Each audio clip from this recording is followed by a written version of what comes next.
దాకా వస్తూ ఉంటే ప్రజల స్పందన, ప్రజల హావభావాలు, వారి మాటలు ఇవన్నీ కూడా వింటూ వచ్చినాను. మధ్యలో ఒక దగ్గర కొద్దిసేపు టీ తాగుదామని ఆగినాం. అక్కడ పాలేరు నియోజకవర్గం ఎంటర్ అయిన తర్వాత ఆ టోల్ గేట్కి యువతల కొద్దిసేపు ఆగినాం. ఆగితే 2-3 రైతన్నలు వచ్చారు. వచ్చి వాళ్ళ గోడు చెప్పుకుంటున్నారు పాలేరు వాళ్ళు. అన్నా, మా ఎమ్మెల్యే గారు ఇప్పుడు మంత్రిగా ఉన్నారు, వ్యవసాయ మంత్రి గారు మా జిల్లా, 2 ఉన్నారు, ఉప ముఖ్యమంత్రి కూడా మా జిల్లానే, 3 మంత్రులు 3 మొనగాళ్ళు ఉన్నారు. కానీ దురదృష్టం ఒక్క యూరియా బస్తా దొరకడం లేదు. ఎవరికి చెప్పుకోవాలి మేము, ఎవరికి చెప్పుకోవాలా అని రైతన్నలు వచ్చి అడుగుతుంటే వారిని నేను ఒకటే అడిగిన, మరి మార్పు మార్పు అన్నారు, మార్పు మార్పు అని ఓటేశారు, బాగున్నదా మార్పు అని అడిగిన. అంటే ఏం చెప్పాలన్నా, సరే జరిగింది జరిగింది, పాలిచ్చే గేదెని వద్దనుకుని తన్నే దున్నపోతుని తెచ్చుకున్నాము, తప్పదు కదా, అనుభవించక తప్పదు కదా అని చెప్పారు. రైతులు కూడా బాధపడతా ఉన్నారు. ఇవాళ నేను స్పష్టంగా చూస్తా ఉన్నా, ఖమ్మం ప్రజల్లో ఒక కాంగ్రెస్ పార్టీ మీద తీవ్రమైన వ్యతిరేకత, తీవ్రమైన కోపం కనబడతా ఉంది. సహజంగా మీరు అక్కడని నేను ఇక్కడంటే ఎవరికి కనబడుతుంది స్వామి, ఆగు. సహజంగా ఎప్పుడైనా స్థానిక సంస్థల ఎన్నికల్లో సహజంగానే నిజానికి అధికార పార్టీకి ఎంతో కొంత అడ్వాంటేజ్ ఉంటుంది. మీకు గుర్తుండాలి, మనం అధికారంలో ఉన్నప్పుడు పంచాయతీ ఎన్నికలు పెడితే కనీసం కాంగ్రెస్ వాళ్ళు ఎన్ని గెలిచారయ్యా అంటే వేళ్ల మీద లెక్క పెట్టుకోదగ్గర సంఖ్యలో తప్ప పర్ఫార్మెన్స్ లేదు. 10% లోపల తప్ప గెలిచిందేమీ లేదు. కానీ వాళ్ళ రాష్ట్ర వ్యాప్తంగా, ఒక్క ఖమ్మంలోనో కొత్తగూడెంలోనో కాదు, రాష్ట్ర వ్యాప్తంగా కనుక చూసినట్టయితే 40% సర్పంచులు మన వాళ్ళు గెలిచారంటే ఇది మామూలు విషయం కాదు. అది కూడా 2 ఏళ్లలోపే. 2 ఏళ్లలోపు జరిగిన ఎన్నికల్లో పరిస్థితి ఇట్లా ఉంది అంటే రానున్న రోజుల్లో పరిస్థితి ఎట్లా ఉండబోతోందో మనం అర్థం చేసుకోవచ్చు. తప్పకుండా ఒకటి మాత్రం పక్కా, ఇవాళ 2 ఏళ్లలోనే ప్రజలకు అర్థమైపోయింది. ఎన్నో ఆశలు, ఎన్నో అబద్ధాలు, ఎన్నో రకాల అలవిగాని హామీలు ఇవన్నీ ఇచ్చి అధికారంలోకి వచ్చింది కాంగ్రెస్ పార్టీ. 6 గ్యారంటీలు అన్నారు, 420 హామీలు ఇచ్చారు. పక్కా నియోజకవర్గం మదిర, నాకు ఇంకా గుర్తుంది, ఆ వీడియో కూడా ఇక్కడ వేద్దామంటే స్క్రీన్ లేదు. డిప్యూటీ సీఎంగా ఉన్న ఆనాటి సిఎల్పి లీడరు, మదిర ఎమ్మెల్యేగా ఆనాడున్న బట్టి విక్రమార్క గారు ఆ రోజు అన్న మాట ఇంకా నాకు నా చెవుల్లో ఇంకా వినబడతా ఉన్నది.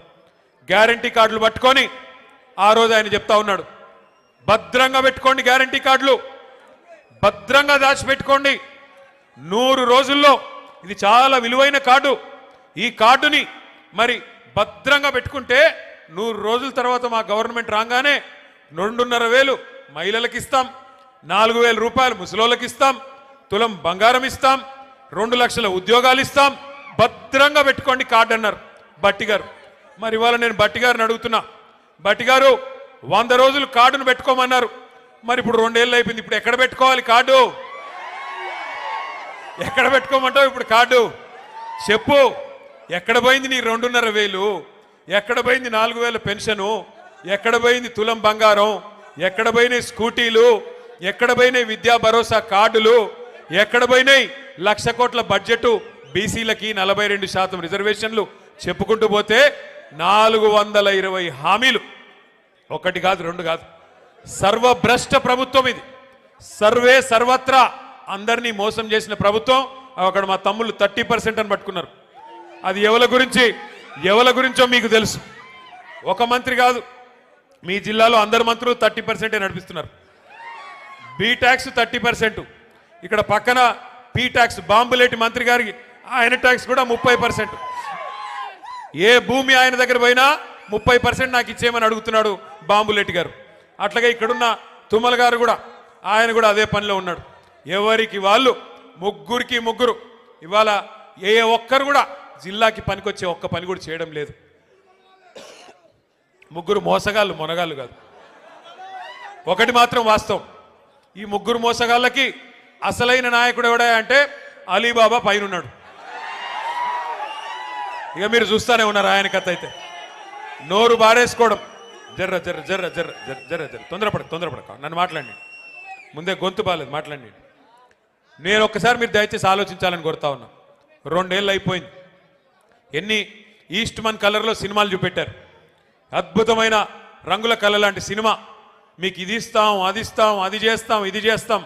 2 ఏళ్లలో ఏం చేశారు ఖమ్మానికి నేను అడుగుతున్నా. ఈ జిల్లాలో కేసీఆర్ గారు 7.5 లక్షల ఎకరాలకు నీళ్లు ఇవ్వాలని చెప్పి, గోదావరి జలాల మీద పూర్తి హక్కు ఖమ్మం జిల్లాకి దక్కాలని చెప్పి, ఎందుకంటే మీ తర్వాత కిందికి ఆంధ్రాకి, ఆంధ్రా నుంచి కిందికి సముద్రంలోకి నీళ్లు పోతాయి. తెలంగాణలో కిందేమీ లేదు ఇంకా ఖమ్మం తర్వాత, కొత్తగూడెం తర్వాత. కాబట్టి మన నీళ్లు, మన గోదావరి నీళ్లు మరి ఏవైతే పూర్తి స్థాయిలో ఖమ్మం జిల్లాకి దక్కాలో దానికోసం సీతారామ సాగర్ అనే ప్రాజెక్టును అద్భుతంగా డిజైన్ చేసి 7.5 లక్షల ఎకరాలు, కొత్తగా 3,40,000 ఎకరాల ఆయకట్టు, అట్లాగే స్థిరీకరించబడే ఆయకట్టు ఏదైతే ప్రస్తుతం కృష్ణ కింద ఉందో, ఎన్ఎస్పి కింద ఉందో దాన్ని కూడా స్థిరీకరించడానికి మరొక 3.5 లక్షల ఎకరాలకి, మొత్తం కలిపి 7.5 లక్షల ఎకరాలకి నీళ్ళిచ్చే ప్రతిపాదించే ప్రాజెక్టు సీతారామ సాగర్. ఏనుగెళ్ళింది తోక చిక్కింది అన్నట్టు 90% పనులు కేసీఆర్ గారే పూర్తి చేసినారు. చేసి చివరికి మనం దిగిపోయే నాడు డిసెంబర్ 2023లో కట్టిన ఇల్లు పెట్టిన పొయ్యి అన్నట్టుగా వీళ్ళ చేతికి తాళాలు ఇచ్చి మనం పక్కకు తప్పుకున్నాం. 2 ఏళ్ళైంది. ఏం చేశారు మరి? అశ్వారావుపేటలో ఈరోజు నిజానికి ఒక్క సీతారామ సాగర్ ద్వారా 1,30,000 ఎకరాలకి నీళ్ళు ఇచ్చేదానికి కేసీఆర్ గారు డిజైన్ చేశారు. సత్తుపల్లి నియోజకవర్గంలో కల్లూరు కావచ్చు, వేంసూరు కావచ్చు, పెనుబల్లి కావచ్చు, 4 మండలాల్లో 40,000 ఎకరాలకు నీళ్ళు ఇవ్వడానికి సీతారామ సాగర్ని కేసీఆర్ గారు డిజైన్ చేశారు. ఇవాళ ఇల్లెందు నియోజకవర్గంలో 20,000 ఎకరాలకు నీళ్లు రావాలి, కొత్తగూడెంలో 10,000 ఎకరాలకు రావాలి, అట్లాగే వైరా నియోజకవర్గంలో 20,000 ఎకరాలకు నీళ్లు రావాలి. కానీ ఇల్లెందును కట్ చేసి, ఇల్లెందుకి నీళ్లు పోకుండా చేసి ఇవాళ అక్కడి నుంచి కూడా అఖిలపక్ష నాయకులు వచ్చున్నారు, మా కాలువలు లేకుండా చేస్తున్నారు, మా నీళ్లు రాకుండా చేస్తున్నారని చెప్పి ఇల్లెందును కట్ చేసి ఇవాళ కేసీఆర్ గారే ఉద్దేశంతోనైతే ఖమ్మం జిల్లాని సస్యశ్యామలం చేయాలి, గోదావరి జలాలతో తలపెట్టారో ఒక్క అడుగు కూడా ముందుకేయకుండా